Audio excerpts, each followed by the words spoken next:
चलिए, तो अब आपको याद रखना है ना कि प्लास्टर ऑफ पेरिस का निर्माण और उसके उपयोग को लिखें। तो प्लास्टर ऑफ पेरिस का निर्माण क्या होगा कि जिप्सम लवण को 120 डिग्री सेल्सियस ताप पर गर्म करने पर प्लास्टर ऑफ पेरिस का निर्माण होगा।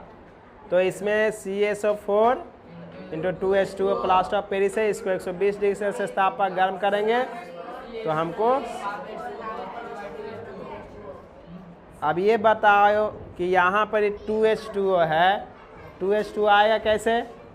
तो ये दोनों को अगर हम ऐड करेंगे, जोड़ेंगे तो हमको 2H2O मिल जाएगा। समझ गए? हाँ, तो अब इसमें आपको यूज करना है कि इसका उपयोग क्या है। तो उपयोग में लिखिए इसका उपयोग में पहला उपयोग लिखिए,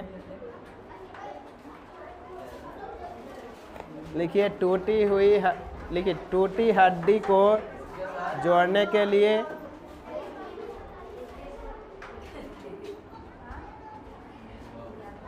टूटी हड्डी को जोड़ने में, टूटी हड्डी को क्या होगा जोड़ने में किसका यूज करेंगे? प्लास्टर ऑफ पेरिस का यूज करेंगे। समझ गए? फिर दूसरा लिखिए, बर्तन बनाने में मूर्ति बनाने में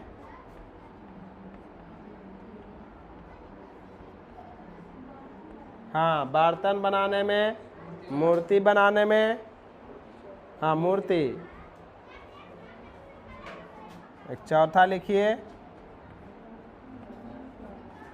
छत, दीवार आदि के छिद्र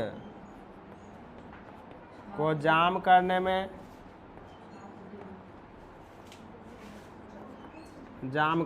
तो ये आपका पॉइंट्स इसका यूज है। प्लास्टर ऑफ पेरिस का यूज होगा कहाँ कहाँ? टूटी हड्डी को जोड़ने में। तो कहाँ में? शल्य चिकित्सक में, यानी सरकारी अस्पताल या कोई भी हॉस्पिटल हो उसमें, बर्तन बनाने में, मूर्ति बनाने में, छत के दीवार या किसी भी चीज़ का छिद्र हो उसको जोड़ने में, है ना, या जाम करने में। समझ गए? किन्हीं को दिक्कत नहीं? तो कभी कभी ये दिमाग में रखा जाता है कि टूटी हड्डी को जोड़ने में, यानी कहने का मतलब ये नहीं कि बाहर के हड्डियां है उसको तोड़ के जोड़ देंगे, नहीं। तो कहाँ जोड़िएगा? शरीर के अंदर। अरे जोड़ेंगे तो हॉस्पिटल में ना जोड़ेंगे कि कोई बाहर में टूटल हड्डी रखल उसको जोड़ देंगे। तो आप लोग बुरबा के बन जाइएगा। इस हड्डी को सर बोले थे कि प्लास्टर ऑफ पेरिस में जोड़ना है, तो आप लोग बाहर ही वाला हड्डिया के जोड़ रहे हैं। तो जोड़ेंगे तो हॉस्पिटल में ले जाके ना जोड़ेंगे, वहाँ प्लास्टर ऑफ पेरिस उपस्थित रहेगा, उसको में ले जाके गर्म करेंगे, उसके बाद चिपकाएंगे इसमें हाथ में, तो उसको फिर जोड़ेगा। समझ गए? किन्हीं को दिक्कत? याद रहेगा ना? हाँ, इसे याद रखिएगा। चलिए आगे लिखिए।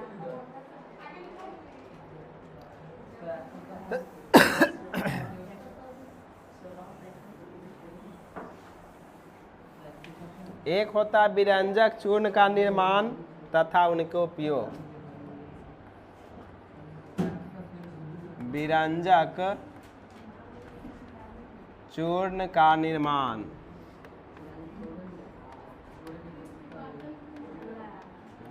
तथा उनके उपयोग।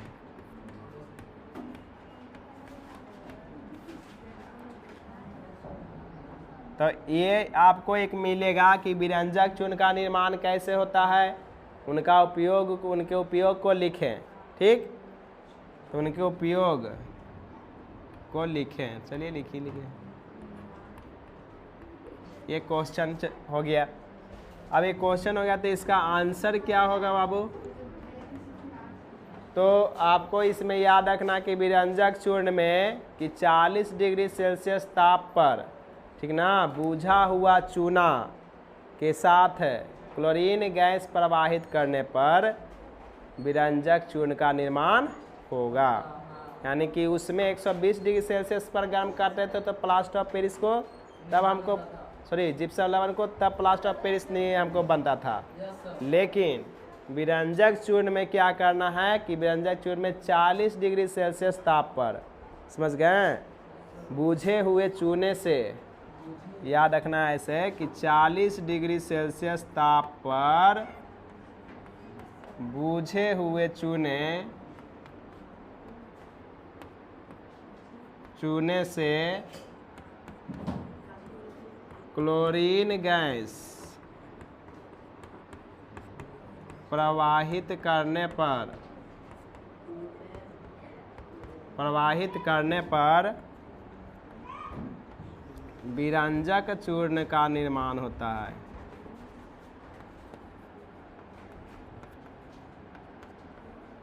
विरंजक चूर्ण का निर्माण होता है। तो आपसे अगर पूछा जाए कि विरंजक चूर्ण का निर्माण कैसे होगा, तो 40 डिग्री सेल्सियस ताप पर बूझे हुए चूने से क्लोरीन गैस प्रवाहित करने पर विरंजक चूर्ण का निर्माण होता है। समझ गए? तो आपको याद रखना है कि बूझा हुआ चूना का सूत्र याद रखना है। तो इसमें जैसे CaOH का होल 2 हो गया, ये बूझा हुआ चूना हो गया, इसमें हम क्लोरीन गैस प्रवाहित किए Cl2, और इसके साथ कितना डिग्री सेल्सियस पर गर्म करेंगे, 40 डिग्री सेल्सियस पर। समझ गए? तो हमको क्या प्राप्त होगा, हमको विरंजक चूर्ण प्राप्त होगा। तब यहाँ से CaOCl2 और प्लस में एक जल हमें मिल जाएगा H2O। समझ गए? ये हो गया आपका विरंजक चूर्ण का निर्माण। अब इसका उपयोग याद रखना कि इसका उपयोग कहाँ होता है ना। तो पहला उपयोग याद रखना कि जो हम लोग कीटनाशक देखते हैं ना, नली नाला ये सब में होता है ना, तो हम लोग विरंजक चूर्ण छीट देते हैं ना जी। कहूँ भी देखे वो शहर में तो सब चूना छीट देता है ताकि वो स्मेल ना दे, है ना। तो उसमें कीटनाशक रहे वो मर जाए। तो कीटनाशक को मारने में पहला पॉइंट क्या हो गया, कीटनाशक को मारने में। समझ गए? पहला हो गया कीटनाशक को मारने में। एक क्या होता है कि कपड़ा या कागज को विरंजित करने में, है ना। एक क्या होता है, कपड़ा या कागज को विरंजित करने में, विरंजित करने में, विरंजित माने धोने में, है ना। एक होता तीसरा प्रयोगशाला। देखें प्रयोगशाला, प्रयोगशाला में क्लोरीन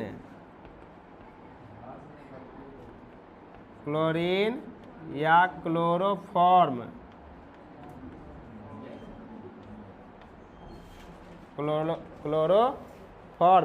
आदि के निर्माण में, क्लोरोफॉर्म आदि के निर्माण में। ये आपका हो गया विरंजक चूर्ण का। समझ गए? विरंजक चूर्ण का निर्माण कैसे होता है, इसका उपयोग क्या है। ठीक, चलिए लिखिए।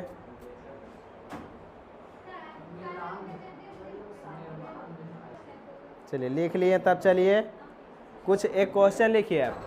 कुछ पॉइंट्स है, आप पॉइंट्स को लिख लीजिए ताकि एग्जाम में आता है ऑब्जेक्टिव क्वेश्चन, उसको बनाने के लिए लिखिए। क्वेश्चन एक लिखिए, ब्रेड, ब्रेड पाव रोटी, ब्रेड पाव रोटी, और ब्रेड खाते हो ना जी, पाव रोटी खाते हो ना, कचौरी, ब्रेड पाव रोटी कचौरी आदि बनाने के लिए बेकिंग पाउडर मिलाया जाता है, क्यों। बेकिंग पाउडर मिलाया जाता है क्यों। तो आप लोग घर में जब बनाते हैं ये सब, है ना जी, ब्रेड जहाँ बन रहा, पाव रोटी बन रहा, कचौरी बन रहा आदि ये सब बन रहा, तो वहाँ पर ही बेकिंग पाउडर मिलाया जाता है? ये क्वेश्चन हो गया कि बेकिंग पाउडर मिलाया जाता है, क्यों? ये आपका एक क्वेश्चन हुआ, इसका आंसर लिखिए। आंसर लिखिए। Baking powder, baking powder, baking soda, baking powder, comma दे के लिखिए बेकिंग सोडा,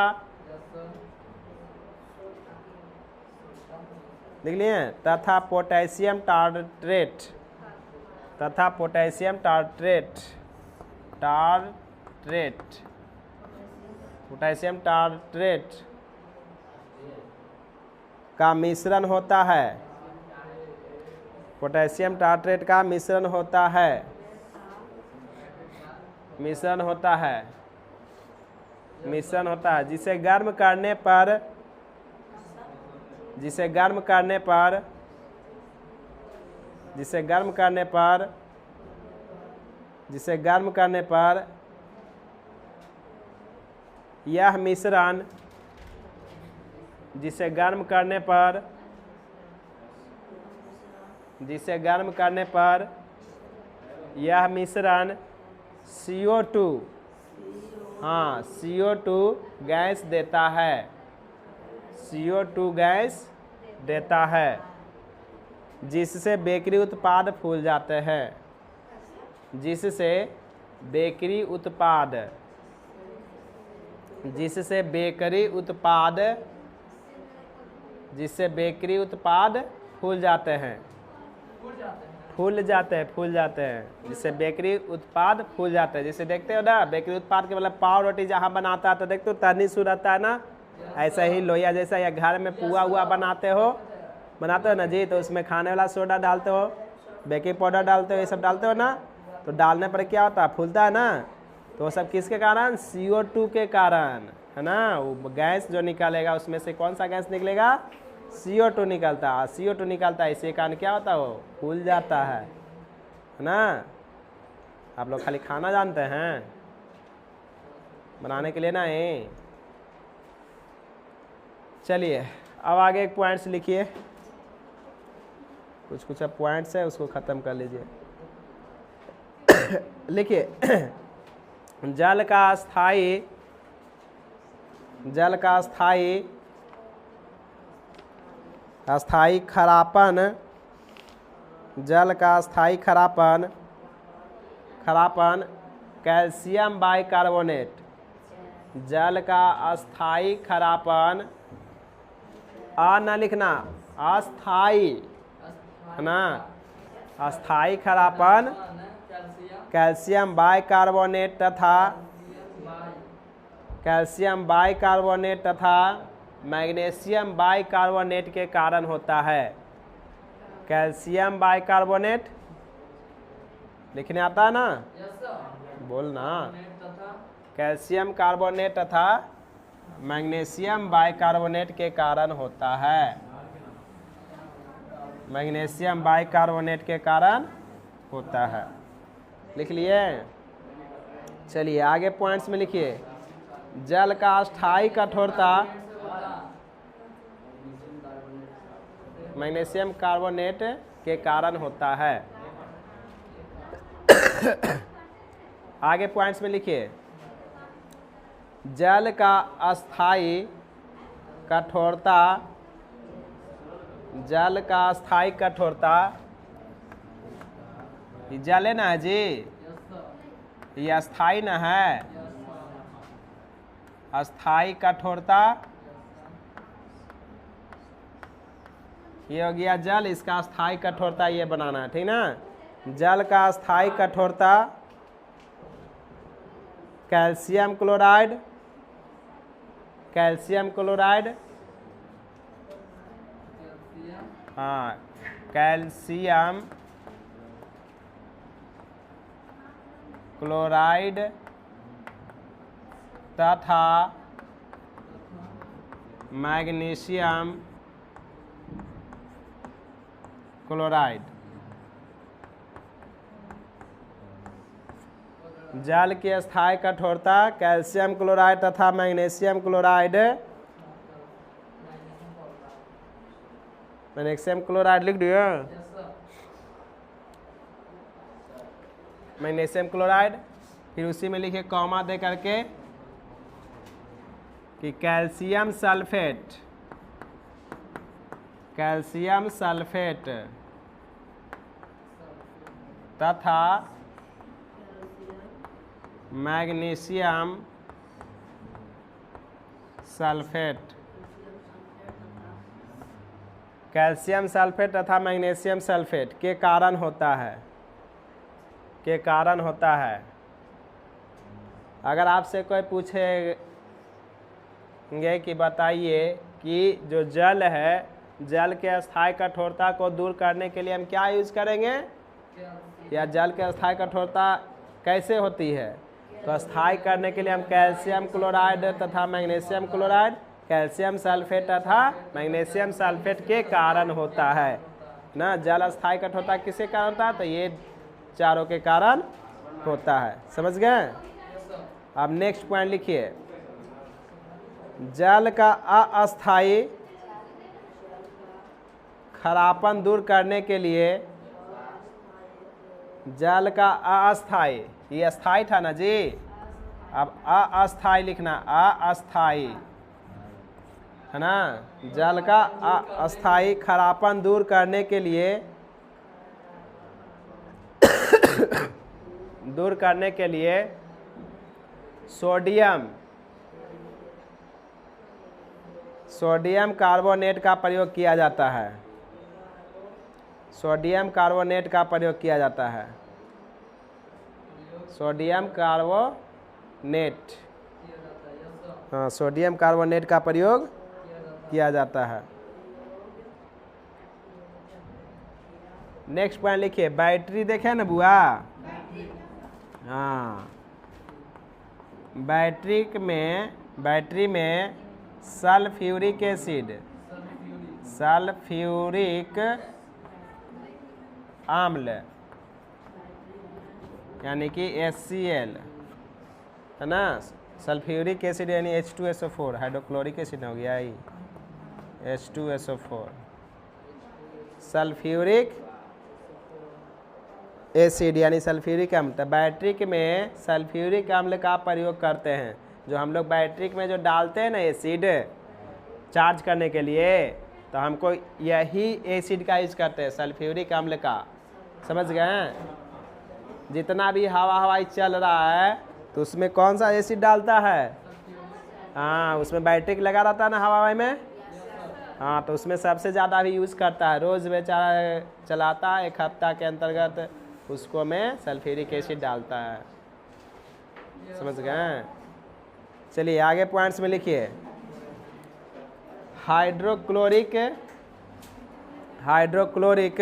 अम्ल को नमक अम्ल कहते हैं, हाँ हाइड्रोक्लोरिक अम्ल HCl, हाइड्रोक्लोरिक अम्ल को नमक अम्ल कहते हैं, नमक अम्ल कहते हैं, हाइड्रोक्लोरिक अम्ल को नमक अम्ल कहते हैं। एक होता है नाइट्रिक अम्ल HNO3, ठीक ना, इसको सोरे का अम्ल कहते हैं, सोरे का अम्ल कहते हैं। ये लिख लिया ना, हाइड्रोक्लोरिक अम्ल को नमक का अम्ल कहते हैं और नाइट्रिक अम्ल को सोरे का अम्ल कहते हैं। समझ गए। लिखें। आगे लिखिए, सल्फ्यूरिक अम्ल को गंधक का अम्ल कहते हैं, सल्फ्यूरिक अम्ल को जिसे H2SO4 है गंधक का अम्ल कहते हैं, गंधक का अम्ल कहते हैं, गंध का अम्ल कहते हैं, सल्फ्यूरिक अम्ल को गंध का अम्ल कहते हैं, गंध का अम्ल कहते हैं। एक क्वेश्चन आता है एग्जाम में, कार्बोनिक अम्ल का सूत्र बताएं, ठीक ना, कार्बोनिक अम्ल बउआ, हाँ कार्बोनिक अम्ल, ये आपको कंपटीशन में भी पूछा था ग्रुप डी में, कार्बोनिक अम्ल, हाँ कार्बोनिक अम्ल का सूत्र होता है, बताओ कोई याद है कार्बोनिक अम्ल का सूत्र, H2CO3। हाँ, कार्बोनिक अम्ल का सूत्र होता है H2CO3। लिख लिए? कार्बोनिक अम्ल का सूत्र होता है H2CO3। ये सब कंपटीशन में भी क्वेश्चन आते हैं, समझ गए? बस 2 पॉइंट से और लिखना है इसमें। लिखिए, सोडियम बाइकार्बोनेट तथा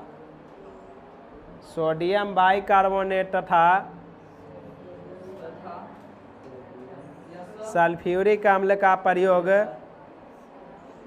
सोडियम बाइकार्बोनेट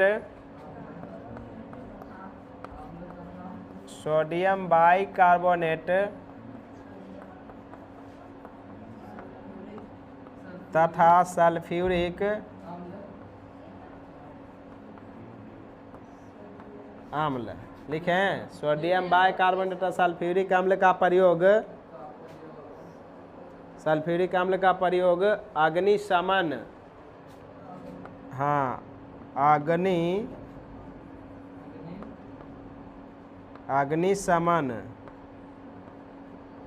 अग्निशमन यंत्रों में किया जाता है। अग्निशमन यंत्रों में किया जाता है। अग्निशमन जैसे देखे हो ना, आग जो बुझाने वाला रहता है ना, गाड़ी देखे हो, फायर, हाँ, तो अग्निशमन यंत्र में हम लोग सोडियम बाइकार्बोनेट और सल्फ्यूरिक अम्ल का प्रयोग करते हैं, है ना। ये अग्निशमन यंत्रों में प्रयोग किया जाता है।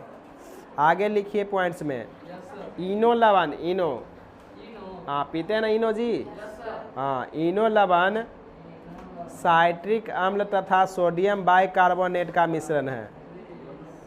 इनो लवण साइट्रिक अम्ल तथा सोडियम कार्बोनेट का मिश्रण होता है। सोडियम कार्बोनेट का मिश्रण होता है, सॉरी, सोडियम बाइकार्बोनेट लिख देना उसमें, हाँ, सोडियम बाइकार्बोनेट, वाई लगाना बीच में, प्रयोग होता है, सॉरी, मिश्रण होता है। हाँ, इनो लवण साइट्रिक अम्ल तथा सोडियम बाइकार्बोनेट का मिश्रण होता है। लिख लिए? एक और लिखिए, CO2 का जलीय घोल अम्लीय होता है। CO2 का जलीय घोल अम्लीय होता है। CO2 देखे ना, कार्बन डाइऑक्साइड का जलीय घोल कैसा होगा? अम्लीय होता है। तो ये आपके कुछ अम्ल, क्षार और लवण से रिलेटेड कुछ क्वेश्चन थे आपको इसमें, समझ गए? अब आपको इसमें आपको बनाना है, अब इसमें क्या क्या क्वेश्चन है आप लोग इन्हें पढ़ करके आप लोग आइएगा, ऑब्जेक्टिव क्वेश्चन, ठीक ना। नेक्स्ट डे आप लोग से ये पूछा जाएगा, ठीक। आपको अम्ल, क्षार, लवण खत्म हो गया। नेक्स्ट जो आपका पढ़ना है वो बहुत इम्पॉर्टेंट चीज़ है, वो लेसन नंबर आपका नेक्स्ट जो रहेगा, आपका नेक्स्ट टॉपिक कार्बन रहेगा, कार्बन चैप्टर रहेगा और लेसन नंबर 4 है वो। इससे रिलेटेड बहुत यूजेसफुल ये चैप्टर है, जो कि एग्ज़ाम में बहुत अच्छे तरह से इससे क्वेश्चन पूछता है, समझ गए? तो ठीक है, आज के लिए इतना ही, अगले क्लास में हम लोग फिर मिलेंगे।